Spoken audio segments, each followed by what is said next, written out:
तो exercise 2C हम लोग स्टार्ट करेंगे डॉक्टर मनोहर रे की बुक से, और उसके लिए कुछ पॉइंट्स हमें पहले पढ़ने होंगे।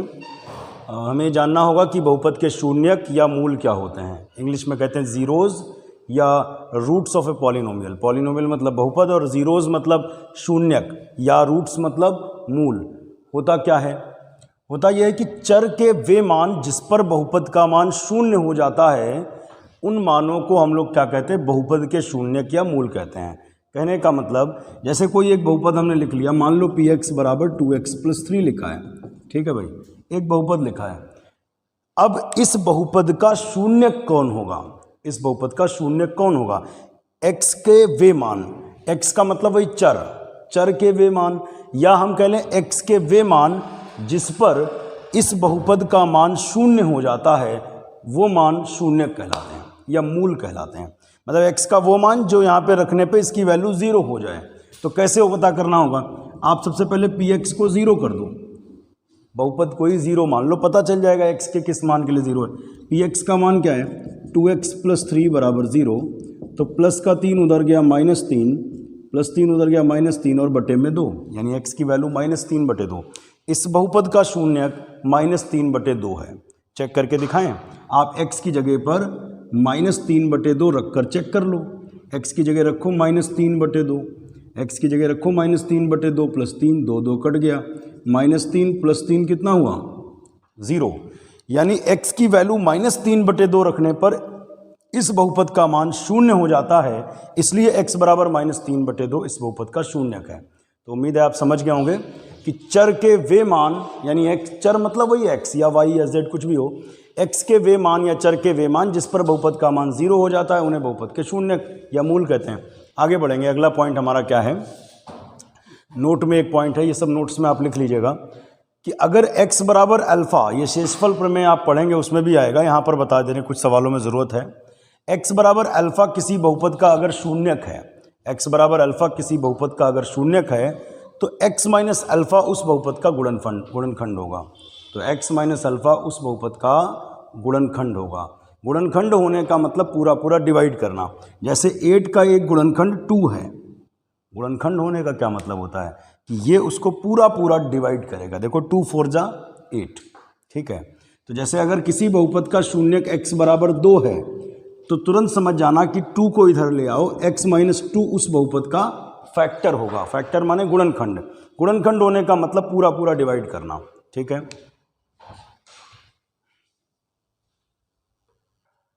एक्सरसाइज 2C का पहला क्वेश्चन ये है कि अगर p-8 की वैल्यू 0 है तो बहुपद px का एक फैक्टर होगा। कौन होगा इसमें से फैक्टर, वो हमें पता करना है। पहले हमें तो इस लाइन का मतलब समझना होगा। इस लाइन का मतलब है कि p-8 = 0। इसका मतलब जानते हो कि x की वैल्यू -8 रखने पर, x की वैल्यू -8 रखने पर इसका मान 0 हुआ, यानी -8 इसका क्या है? शून्यक है। तो लिखोगे x बराबर -8 इस बहुपद का क्या होगा? शून्यक होगा। और अभी नोट में हमने एक पॉइंट आपको दिया था। क्या नोट में पॉइंट दिया था? कि अगर x बराबर -8 रखने पर बहुपद का मान 0 हो जाए, तो x बराबर -8 इसका शून्यक होगा, और -8 को इधर कर लो, और x+8 इस बहुपद का, x+8 इस बहुपद का गुणनखंड होगा। x+8 इस बहुपद का गुणनखंड होगा। तो कौन सा ऑप्शन सही होगा बता दीजिएगा। ऑप्शन नंबर 2 के साथ जाएंगे। समझ में आई होगी बात को। वो वाला एक नियम अभी हमने लिखाया था नोट में, क्या कि अगर x बराबर अल्फा शून्यक है तो अल्फा इधर कर लो, x माइनस अल्फा उसका फैक्टर होगा, बस गुणनखंड होगा। वही बात है कि चूंकि ये दिया है p-8 बराबर 0, यानी x बराबर -8 उसका क्या है? शून्यक है या मूल है। तो -8 को इधर कर लो, x+8 इस बहुपद का गुणनखंड होगा। ऑप्शन नंबर 2 होगा।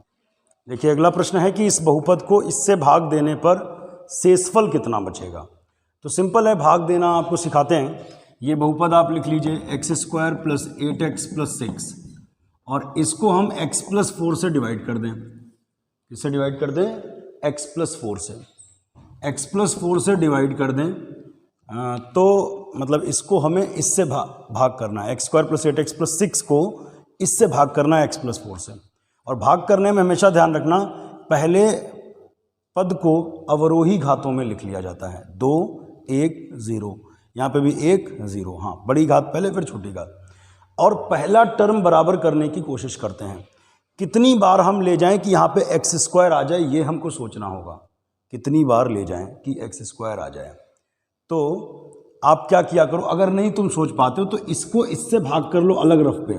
एक्स स्क्वायर को एक्स से भाग कर लो, एक्स एक्स कट गया, कितना आया एक्स, यानी एक्स बार ले जाओ। कितनी बार ले जाओ, एक्स बार। या ऐसे सोचो एक्स की किससे गुणा कराएं कि एक्स स्क्वायर हो जाए, तो एक्स से कराएं। एक्स इंटू एक्स क्या होगा, एक्स स्क्वायर प्लस 4x। अब घटाइए इसको, minus minus plus minus cut जाएगा। 8 में से 4 गया तो 4, 4x प्लस 6। अब कितनी बार ले जाएं, ऐसे देखो भाग तब तक करते हैं जब तक इसकी घात शेषफल की घात यहाँ से कम ना हो जाए। तो यहाँ पे घात कितनी, 1, यहाँ पे घात 1, अभी तो बराबर है। भाग हम तब तक करेंगे जब तक कम ना हो जाए। तो कहानी ये है कि पहला टर्म बराबर करें। इसको आप अगर 4x को x से भाग कर लीजिए, यानी 4 बार ले जाएं। कितनी बार ले जाएं, 4 बार। या ऐसे भी सोच सकते थे कि x की किससे गुणा कराएं कि 4x आए, तो 4 से कराएं। 4x और 4 चक्कू 16 प्लस 16।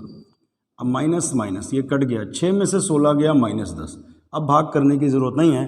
तो इसमें देखना होगा कौन सा विकल्प सही होगा, कौन सा ऑप्शन सही होगा। -10 शेषफल है, तो ऑप्शन नंबर 1 सही होगा। इस क्वेश्चन को करने का एक तरीका और हो सकता है। ये तो मतलब तरीका है कि हमने भाग किया और शेषफल आ गया। दूसरा तरीका यह है कि x + 4 से भाग देने पर कितना शेषफल बचेगा, उसके लिए x बराबर -4 इसमें रख दिया जाए। x बराबर क्या रख दिया जाए, -4 रख कर देखो। x बराबर -4 रखने पर अगर -4 यहाँ पे रखें तो -4 का वर्ग प्लस 8 इंटू -4 प्लस 6, तो -4 का वर्ग हो जाएगा 16 और 4 8 32 प्लस 6, और 16 और 6 कितना होता है, 6 6 12 2, 6 6 12 के 2, 1 1 2 22 -32 कितना हुआ बोलो, -10। तो शेषफल कितना होगा, -10। अब क्या है इसमें हम बताएं ये ऐसा कैसे हो गया, क्योंकि अगर ये इसका फैक्टर होता तो x बराबर -4 रखने पर 0 आता। क्या आता, 0। अगर ये इसका फैक्टर होता तो भाई x बराबर -4 इसका शून्यक होता। लेकिन अगर शून्यक नहीं है तब भी हम x बराबर अगर -4 रखेंगे तो हमें पता चल जाएगा कि कितना यहाँ पर शेषफल बचेगा भाग करने पर, जो कि देखो -10 ही बचा है। तो 2 तरीके इसके हो सकते हैं। देखिए अगला प्रश्न है, इस बहुपद का गुणनखंड है। कौन सा गुणनखंड है, तो पहले इसमें x बराबर 3 रख के देख लो। अगर ये गुणनखंड होगा तो 3 रखने पर 0 हो जाएगा। भाई x - 3 अगर गुणनखंड है तो x बराबर 3 इसका शून्यक भी तो होगा। x बराबर 3 इसका क्या होगा, शून्यक होगा। ये हमने रूल में लिखाया है कि अगर x बराबर अल्फ़ा शून्यक है तो x - 3 फैक्टर होगा। तो पहले हम कैसे चेक करें ये वाला विकल्प सही है कि नहीं सही है, कैसे चेक करें। x बराबर 3 रख के देखें, 0 हो जाए तो ये ऑप्शन सही है, तो फिर बाकी चेक करने की ज़रूरत नहीं है। अगर x बराबर हम 1 रख कर देखें, -1 उधर जाएगा तो +1। x बराबर 1 रख कर देखें, 0 हो जाए तो ये सही है। x बराबर 2 रख कर देखें, अगर 0 हो जाए तो ये सही है। x बराबर 4 रख कर देखें, अगर 0 हो जाए तो ये सही है। ठीक है, देखते हैं। तो सबसे पहले x बराबर 3 रखने पर, x बराबर 3 रख कर देखो, 3 का घन 27, 3 का वर्ग 9, 9 तियाँ 27। डायरेक्ट करें समझिएगा, 3 रखा, 3 का घन करो, 3 तियाँ 9 तियाँ 27, 3 का वर्ग 9 और 9 तियाँ 27, 3 चक्कू 12 -12, ये कट गया, ये कट गया, कितना आया 0। x बराबर 3 इसका रखने पर ये 0 हो रहा है, इसका मतलब ये इसका शून्यक है या मूल है। तो x - 3 इसका क्या होगा, अतः x - 3 इस बहुपद का क्या होगा बता दो भाई, गुणनखंड होगा। अच्छा, यानी ऑप्शन सही हो गया पहला ही। ये किस्मत की बात थी कि पहले नंबर पर ठीक हो गया, बाकी फिर नहीं होगा। x बराबर 1 रख कर देख लो, 2 रख कर देख लो और 4 रख कर देख लो। ठीक है, तो x - 3 इसका फैक्टर है। देखिए इसमें पूछा गया इस बहुपद का एक गुणनखंड है, तो बिल्कुल पिछले जैसा क्वेश्चन है। पहले हम इसको 0 करें, x - 1 बराबर 0 या x बराबर 1 रखने पर, x बराबर 1 रखने पर, अगर 1 रखने पर ये 0 हो जाए वैल्यू, तो ये वाला विकल्प सही होगा। लेकिन 1 रखने पे 0 नहीं होगा, ये हम ऐसे ही जान सकते हैं, क्योंकि ये भी पॉजिटिव है, ये भी पॉजिटिव है, ये भी पॉजिटिव, तीनों पॉजिटिव संख्याएं जुड़ के 0 कहाँ से होगा अगर 1 रखें तो। लेकिन फिर भी हम करके दिखाते हैं, ऐसे सब लोग नहीं समझ पाओगे। x बराबर 1 लिखो तो 1 क्यूब क्या होता है 1, 4 इंटू 1 प्लस 6, तो 2 एक कम 2, 4 एक कम 4 प्लस 6, 6 4 10 2 12, क्या 0 आया? नहीं ना, तो इसका मतलब ये इसका फैक्टर नहीं, ये गलत हो गया, फर्स्ट ऑप्शन गलत हो गया। सेकंड ऑप्शन देखते हैं, इसको 0 कर दो, x प्लस 1 बराबर 0 या x बराबर -1 रखने पर, -1 रख कर देखो, -1 यहाँ रखो, 2 ब्रैकेट में -1 का क्यूब प्लस 4 इंटू -1 प्लस 6, -1 का घन -1, 4 एक कम 4 -4 प्लस 6, 2 एक कम 2 -2 -4 और 4 2 6 -6 प्लस 6 कितना हुआ 0।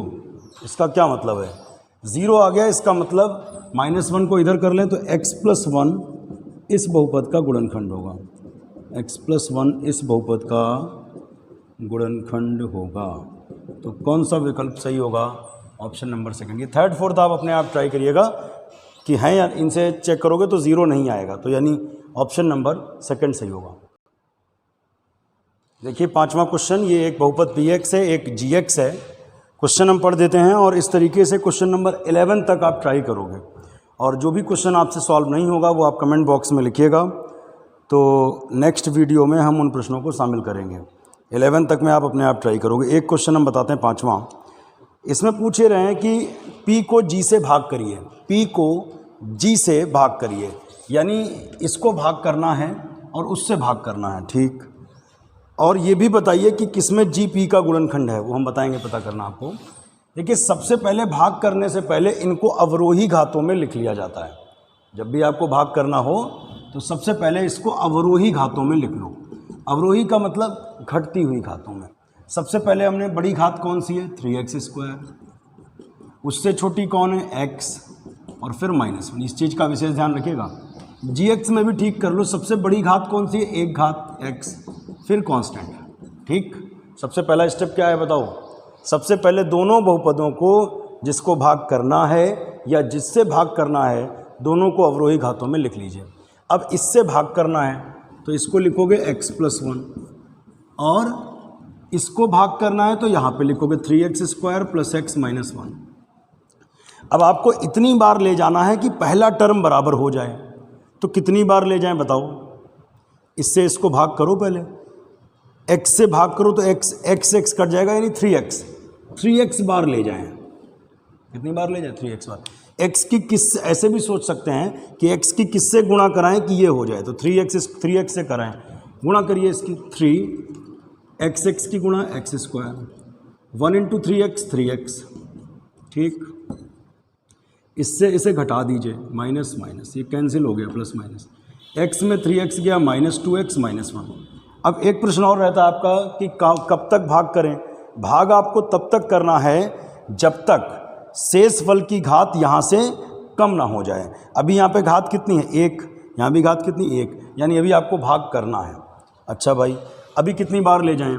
x की किससे गुणा कराएं कि -2x हो जाए, तो -2 से कराएं भाई, या x से भाग कर लो, x कट जाएगा -2, यानी -2 बार ले जाएं।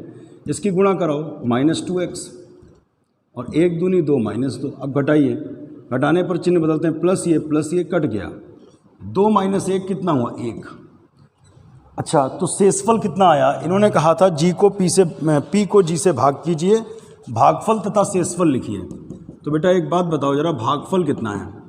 भागफल जो भाग करने पर मिला है वो फल 3x - 2, और शेषफल कितना है बता दो? शेषफल जो नीचे मिला है 1। आगे इन्होंने पूछा क्या जी पी का गुणनखंड है? नहीं, गुणनखंड तब होता है जब शेषफल 0 आ जाए। अगर शेषफल 0 आता, यहाँ पर क्या आता 0, तो हम लिखते कि ये इसका फैक्टर है, यानी जी पी का गुणनखंड है। तो यहाँ लिखोगे चूँकि शेषफल शून्य नहीं है, चूँकि शेषफल शून्य नहीं है, इसलिए जी पी का गुणनखंड नहीं है, ठीक है।